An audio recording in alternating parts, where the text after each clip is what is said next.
You don't want people getting the wrong impression before you even take one step out of your vehicle. We do that to prevent anything that can go wrong from going wrong. We have onboarding calls scheduled with every single person that signs a contract with us. All right. You pull up for an estimate. The homeowner opens with, we're getting 5 bids. What are you doing next? Oh man, I've never run into that before, Allie. I wouldn't even know where to start with that. Let's workshop it right here, right now. Nah, I mean, all too often, I think even today, it's gotten worse to the point where, like, people used to get 3 to 5 bids, but now, like, we've run into people getting double digits, as far as estimates and things go, On a roof replacement? absolutely. Oh my gosh. We are positioned in a place where we aren't typically the lowest price. We're also not the highest priced normally. But we are kinda wedged, like, right there into the middle, and that's where I do like to be, and, I mean, I heard a line from somebody that totally rings true with our mentality around all that is, I mean, if you're looking for the lowest price, I mean, you're not gonna get that here, but people that hire us actually hire us because they know that they can trust the work that we're gonna actually perform for them, right? So we're the safest choice, not the most cost effective choice, but we are the safest choice. And I think the more that you can kind of build into, the skilled labor and the craftsmanship that goes behind everything that we put our name behind, I mean, we should paint enough of a picture that it's worth spending a little bit more for. But it's getting crazy out here in these parts, though. You have no That's what I'm idea. hearing. That's what I'm hearing. I have a couple people who are considering leaving residential altogether just because they're coming in at lower than they've ever come before, and they're being undercut by 5, 6 other companies who maybe it's a one-man band. They're new, but but it's drastically cheaper than what they're able to put up. So, do you feel like it's like a race to the bottom? I mean, I kind of wonder what's going to happen when you have potentially unskilled labor coming into an area like Tampa, Mass. Like, what does that look like in 5, 10 years if just nothing's done I mean, appropriately? any company that has to go up against like an owner operator. I mean, we're not going to be in the same ballpark as far as pricing goes with them. And it's not really a space that anybody should really care to compete within. Mm. Um, but there are so many choices here in our neck of the woods that, I mean, if you're only selling on price, you're going to lose a lot. Mm. So you really have to build up a story for yourself in regard to, why to choose like, there's so many different things that you can connect with, homeowners and all that stuff on that. I mean, you shouldn't be having a conversation solely around their roof replacement. I mean, you should be finding out about them, like seeing what they do for a living. Hopefully you're there in front of both decision makers and things if there are two decision makers involved. But really getting to learn more and more about them, like, and then Jonathan Broche, he actually has a really, really good sales tactic whenever it comes to actually showing people what they find on the roof, and, like showing them the bad stuff, showing them the good stuff, and then just asking them like, "Has anybody else showed this to you?" Yeah. "Oh, they haven't." "Well, how's this make Mm. having them paint the picture and having them kind of see how thorough you actually are, even during the inspection process, to the point that, you know, if these other guys came out and half of them didn't even get up on the roof, they just sent me a quote through from a satellite. um, how much is my bill with them gonna actually go up whenever they peel back the layer on my roof to actually find that, like, holy crap, we got to replace 15 sheets of plywood now, you know? Or on the flip, if the rep's too lazy to get up there and find out what's going on, how much do they really care about my roof or my house, you know? Like, I think it goes an extra mile and maybe shows them that you care. It's Yeah. kind of interesting because I had this conversation today with one of our reps. We were kind of talking through what we want our sales process to feel like on the other end. And it kind of got me thinking, like, well, James, for example, he's looking to buy a new car. And he said that when he was in that process, he chose the dealer based on the sales process. That every dealer he went to, they were like, oh, you have to buy this because we're the best, because here's the best rate. The person that he chose with asked him one simple question, and it's, "What makes you feel like you need to change now? Like, why are you getting a new car now?" And something about that kind of unlocked something in him. So then I started to think, like, have I had a sales experience that was either really positive or really negative? I can think of times it was negative. I'm trying on clothes in a store, and I have a million things to try on, and I come out in something that I know I look bad in, and they're telling me how great I look. Trust gone. Impossible. But I couldn't think of a time where I had a really amazing sales process, and it kind of dawned on me that that's because I didn't feel like I was being sold. And Right. so that's what we're all trying to get And to, the long-winded way. those qualifying questions are just so important. I mean, Yeah. that could work and that could cascade to anything Mm. whenever it comes to sales, you know? I mean, even in like CRMs, like what has you shopping for a CRM? Like what Right. has gotten you to the point that you're looking around to check out other options, you know? Why now? What happened this week? Like, Right. you have something gotta have something better to do than just hop on a demo. What's going on now that peeled you away? So, yeah. But it is interesting. Can you think of a sales experience that either left you absolutely wowed or left you with something to be desired? I tried to switch from Frontier to Spectrum. Oh, no. What happened? Uh, they came out to install it. The number that I was trying to obtain could not be gained. So, I mean, I've been on the hunt for like a vanity number. Like what I mean by that is like the last four numbers end up spelling the word roof, right? And a company up in Riverview just recently went out of business. I did the research. I found out who actually owns the number. I was like, all right, I want this dang number. So I reached out. You're like, oh yeah, we can get you that number. No problem. Lo and behold, like, they couldn't get me that number. Number two, I had to get somebody out to remove my pavers because they had to run conduit, under them to get up to the wall of my house. It was just an absolute nightmare. So I ended up spending all kinds of money for Mm. something I didn't end up even getting anyway because the person on the other end of the line was just telling me like, "Hey, we can do this." And then it turns out, no, they can't. Well, yeah, that was my next But question. Do you I feel like they didn't understand what they could do, or do you think they just lied to you to get the sale? I think it was a combination of both, So really. ignorance and Um, malice, if you will. Yeah. but I mean, I've dealt with a number of different contractors, like anybody from like landscapers to people that like do pavers or paver sealing or any of that stuff and solar. Um and like I swear like one thing that every single last one of them has in common is their communication is just absolutely god awful. Yeah. And I really wish that more people would understand the value of how important it is to communicate and set real expectations. I think people wouldn't really hate the home service industries as much as they do if people actually put communication as a priority, but they Yeah. don't. No, they don't.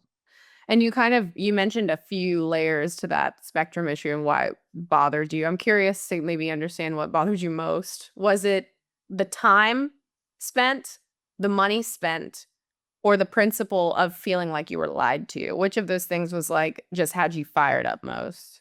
I think end of the day, what it really boiled down to with me was just the lack of ownership Mm. on the other end. Like Yeah. people screw up all the time. Like it happens. I Mm. get it. But like don't make up excuses or don't Right. tell me some like corroborated story as far as like, oh my goodness, this and this didn't happen. Like, And dude, I don't don't read care. it from scratch. Just Yeah. fess up to it, you know? Right. Like, Because I'm sure you guys break stuff or, run into things all the time and you fix it, right? You get ahead of it. absolutely. Like, Yeah.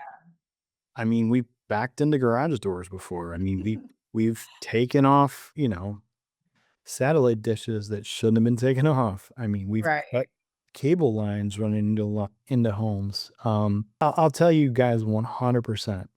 That conversation is so much easier to have whenever you make them aware of it Mm, versus them making you aware of it. so So true. just get in front of it because it is a much easier combo to have versus finding out from the person you were originally trying to duck around even finding out about it. So, Mm. No, that makes sense. Our attendees are awful quiet here. What do you guys have cooking right now? Anything in your day, your business feeling a bit heavier than it needs to, and you want us to either joke about it with you or Starry can maybe offer some advice? Let us know. oh man. Could be anything, could be leadership, business, production, marketing. I'll throw another question while our attendees think of their next question. All right. What sales behavior makes a homeowner trust you before you ever say a word? What sales behavior makes a homeowner trust you before you ever say a word? Hmm?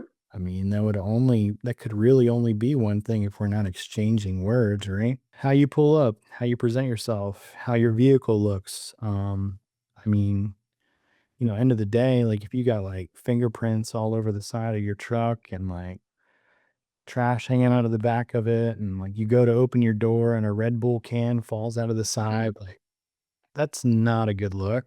Yeah. If your clothes are unkempt or like you just roll up there like reeking to high heaven, that also ain't a good look. End of the day, like in the middle of summer, if you're gonna be doing physical labor and things, have a change of clothes Yeah. in the back of your vehicle. Take a look in the mirror before you step out. Like, take a look over on your passenger seat and make sure that, your vehicle looks pretty tidied up because, I mean, they're all a reflection of you and the company. Um, you don't want people getting the wrong impression before you even take one step out of your vehicle, you know? Um, that was kind of a hard one to answer because you said we didn't exchange any words, Allie. I mean, you kinda knew that, I was awesome just the moment you got a glimpse of me. Right, but that's But, such an outlier, that doesn't just I mean, happen. It's yeah, not I a mean, run-of-the-mill exchange, this is right, pretty unique. So no, but I am for sure. curious, do you find yourself having to, like, meet people where they are a bit, though? Like, I don't know, I catch myself sometimes maybe speeding up to meet somebody else's pace or perhaps slowing down or, maybe with a certain person in front of me, I don't door knock, but with a certain person, maybe I'm high energy. With other people, maybe I lead them to the water and let them drink. I guess, too, it's like, how quickly upon meeting somebody do you gauge what version of John Starry do they get today? Really, I mean, it's gonna be dependent upon, like, their engagement level to begin with, you know? I mean, some of the best people to get in front of, in my opinion, are the people that have lived a good bit of life, like You like old people, huh? 100%. Like, they have the absolute best stories. Um, they oftentimes have some of the coolest cars. Like, they have life experiences that, I mean, we haven't gotten to yet, right? Like, Mm, um, and like, man, like, God gave us 2 ears and 1 mouth for a reason, and there's some people that don't really wanna do a lot of talking, mhm. but the ones that do, like, you need to just sit back and just soak it in because, like, you can pick up so many tidbits or so many, like, bits of knowledge from them, and, like, sometimes you walk out of those experiences just like, "Man, like, that was awesome."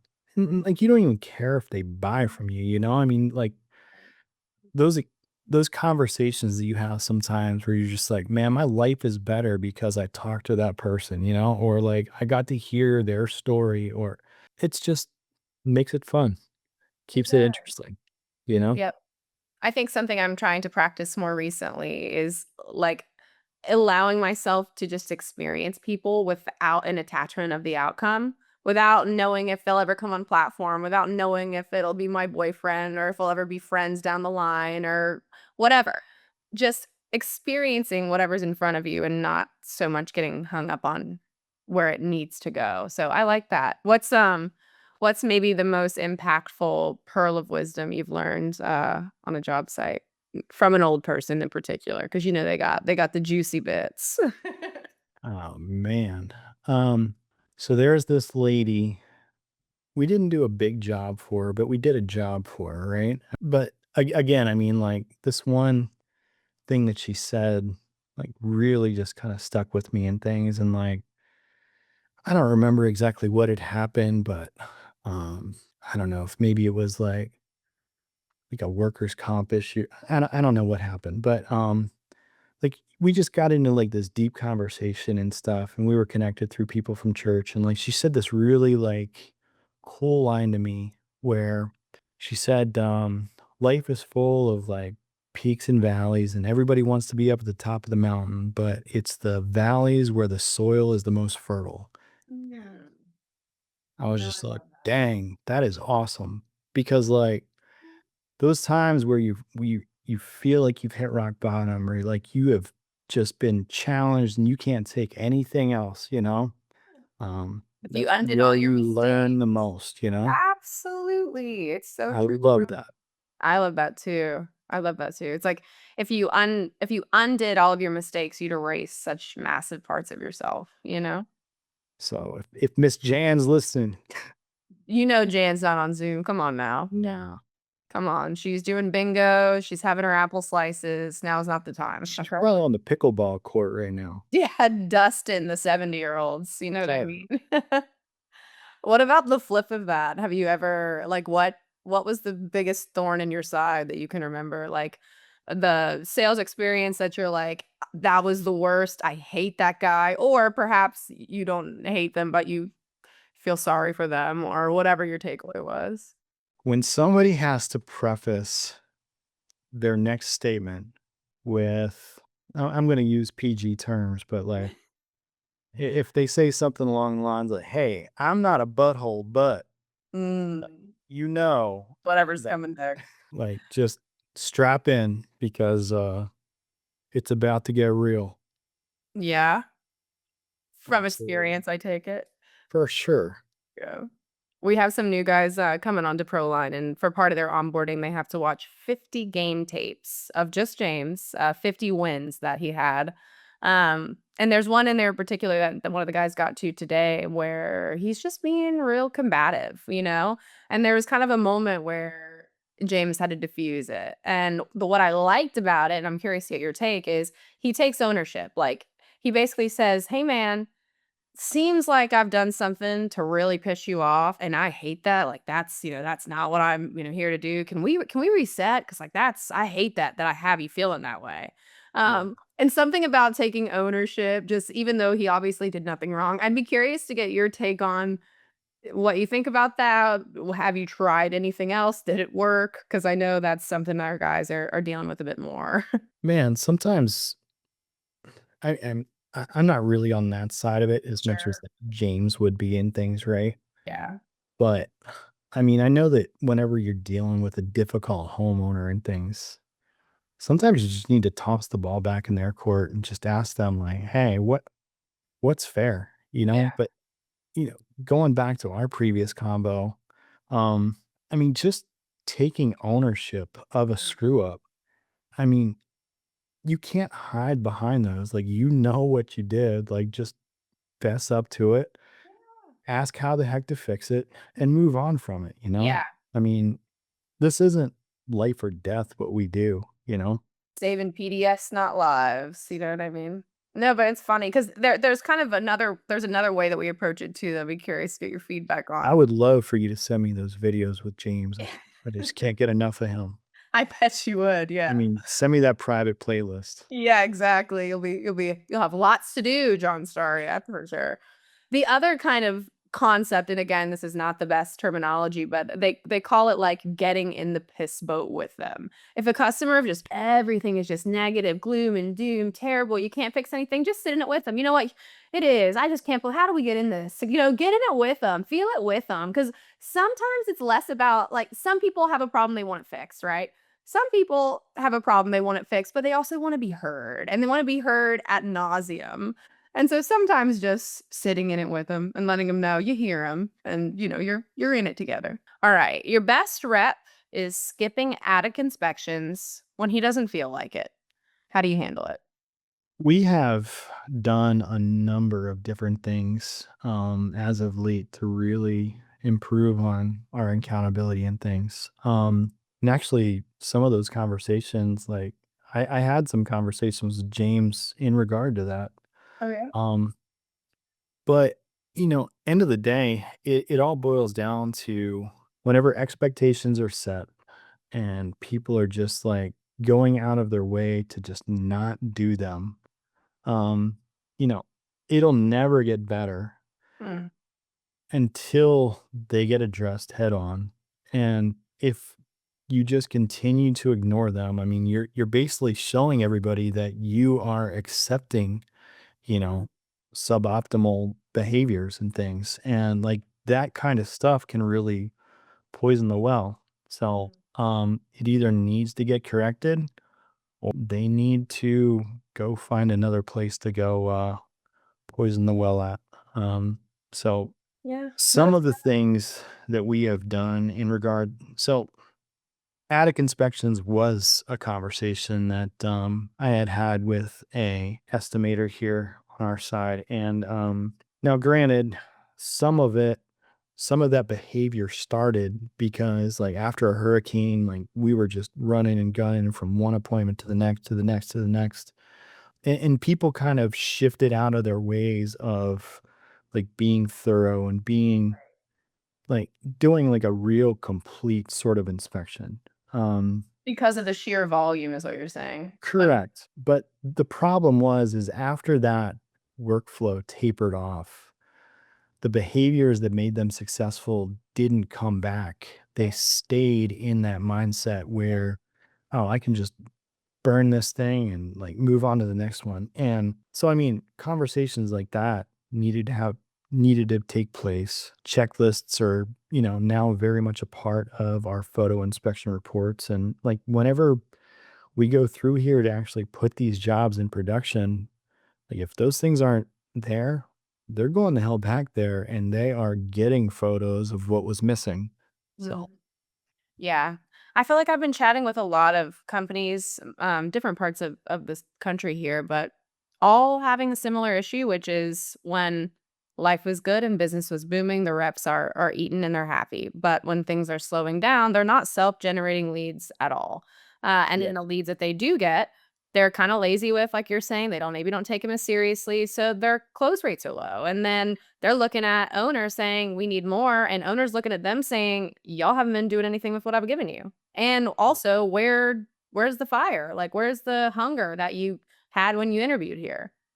So, Right. what's the solution? I mean, I don't know because I'm having the same conversation over and over again.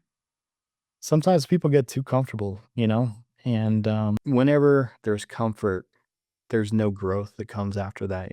So, how are you going to really get better if you just keep doing the same thing over and over and over again? Where, if we can find the gaps in their processes and like kind of help increase their close rates and get them and to self generate more and yeah, that's what it's all about. I mean, nobody's here because they love working with me. Um, People are here because it provides a means for them to go after whatever the heck it is that they want to be able to do. Like if they want to go on a vacation to Hawaii, they have a means to afford something like that. Well, you're the vehicle, but you're not the gasoline, you know? Absolutely. So, I So the mean, more that they get reminded and the more tasks that are assigned to them, that mm, keeps them focused yeah. on their role and moving things across to, being more successful in that role. I mean, Yeah. those are the things that they need to focus on. Sales activities need to happen in sales roles. And it's like you hate to micromanage and be on them, but it's like if your close rate's low, it almost makes you wanna do, like, an audit of their time. Like, "Hey, man, you know, you work 8 hours today? Let's say 6, you know, you took a long lunch break, maybe you had a couple phone calls, whatever. Let's break it down, like, how much of that time did you actually spend on the phone? Because 'Cause I'd argue that there's no way these reps are working 8-hour days and then still coming in and complaining about the money they're bringing in. There's just not. There's a field of opportunity, so either they're not good enough at sales or they're just not taking what they have in front of them seriously. I don't know which one it is, but I'd be curious to see how you're able to kind of, you know, how it all comes out in the wash. So I don't think it's a unique to you issue, but I think if we could find a workaround, it'd be sweet. So I just brought on a new inside sales rep, nice. which is something that we've never had before. And I'm really looking forward to what she's going to be able to bring to the organization and things. But I really kind of, I'm hopeful.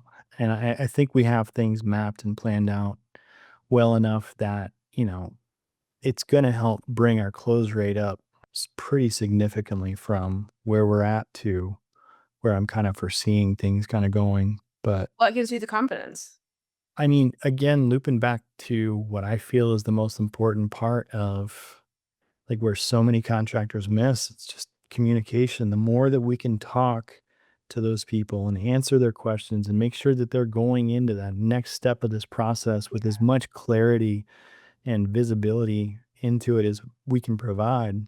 Yeah. I mean, people are going to have a much easier time trusting us and feeling confident that like, hey, the company that I signed up with to do this big expensive project for me, I mean, like they are so freaking on top of it. Like we have onboarding calls scheduled with every single person that signs a contract with us to ensure that like we get the color right, we get the drip edge right, we get, you know, like any of those special instructions that, the sales reps kind of passed over to us for our production team.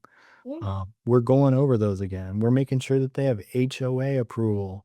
Um, like we do that to prevent anything that can go wrong from going wrong. If we have to push back a project because they don't have HOA approval yet, that is a much easier thing to do than having to tear off a roof because they didn't get HOA approval and then having them pay for that same project twice, you know? Thanks. So, Andy just put on a whole new roof with a different shingle color. I don't know if he told you. no, he doesn't tell me about his. So they're that sounds like a nightmare. Have you ever done that before?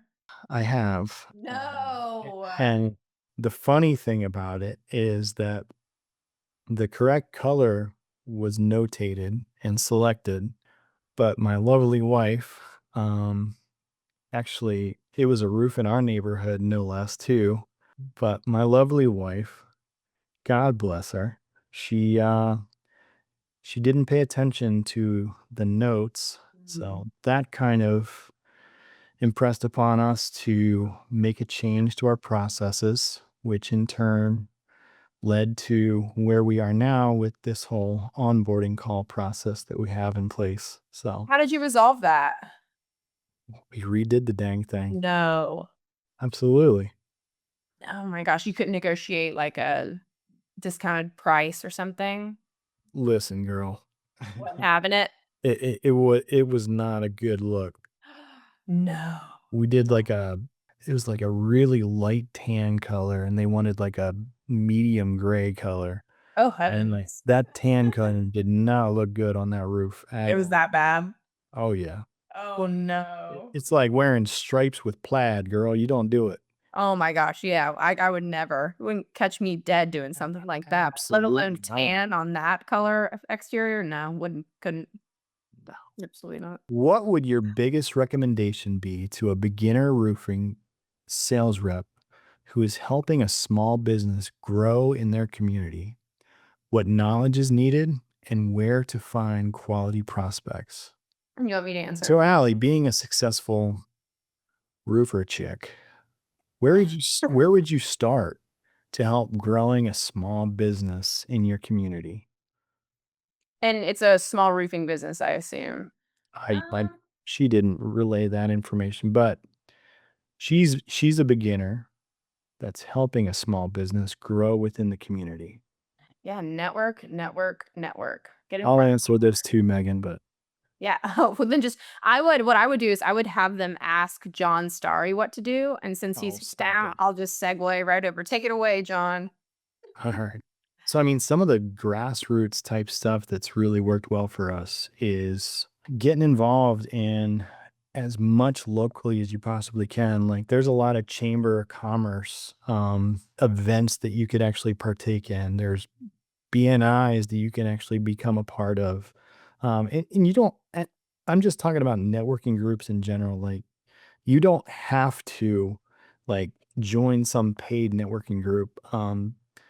Go get into like a chamber of commerce and start going to their networking lunches and things and start rubbing elbows with some other people that you guys can all kind of like work together with. Like those kind of relationships are great, especially if those people that you run into can kind of complement your business and things. So, um, gutter companies. I mean, how many times do we get calls from gutter companies like, "Hey, dude, I just put gutters on this house, but that roof is shot, man. I told him to get a hold of you." Or um, wind mitigation inspections and things, like make friends with home inspectors.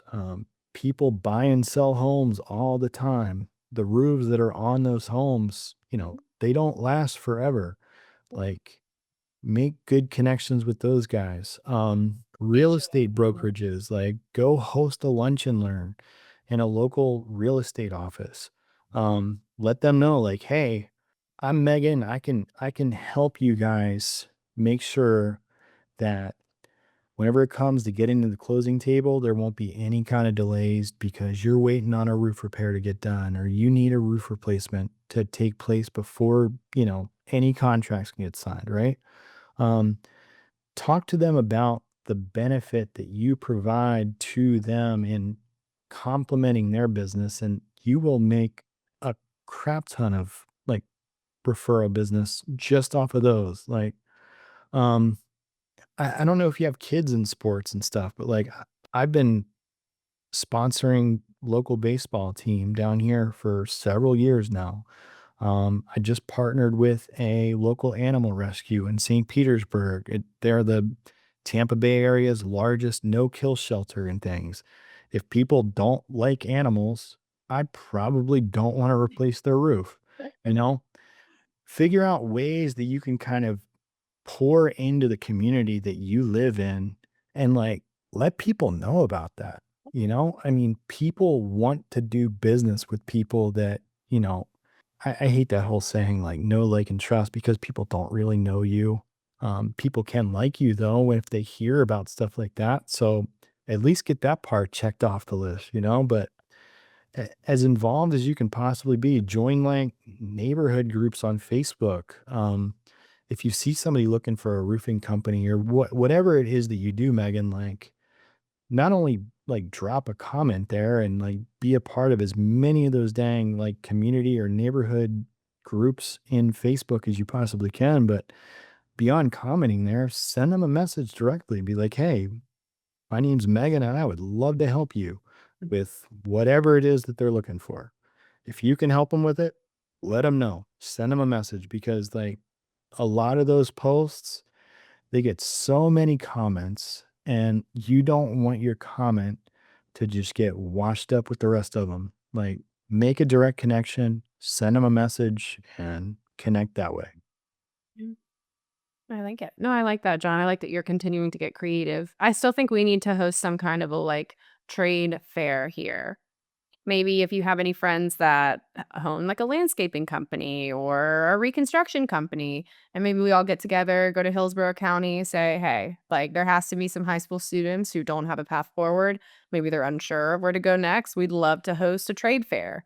So it's like not only are you bringing in a bunch of local business to kind of come in and collaborate on this, but you're giving some. I mean, I can think of a handful of kids I graduated with that could have benefited from knowing this was an option. So how do we get it in front of them? How do we get the kids excited? How do we get, you know, young people that maybe they tried college for a bit and it's just not working out? They want to make money and have a family and do all the things. How'd they get there? I don't know if somebody in college wants to have a family yet, Allie. That's a little In the Midwest, they do. Touche. Exactly. All right, y'all. Well, extreme. yeah, exactly. They start them young out there. All right, y'all. Well, we'll be right back at it next Monday at 4:30 to do it again. But we do appreciate you always coming on and hanging out with us. I hope you have a great rest of your week and July has been good to you. See you soon.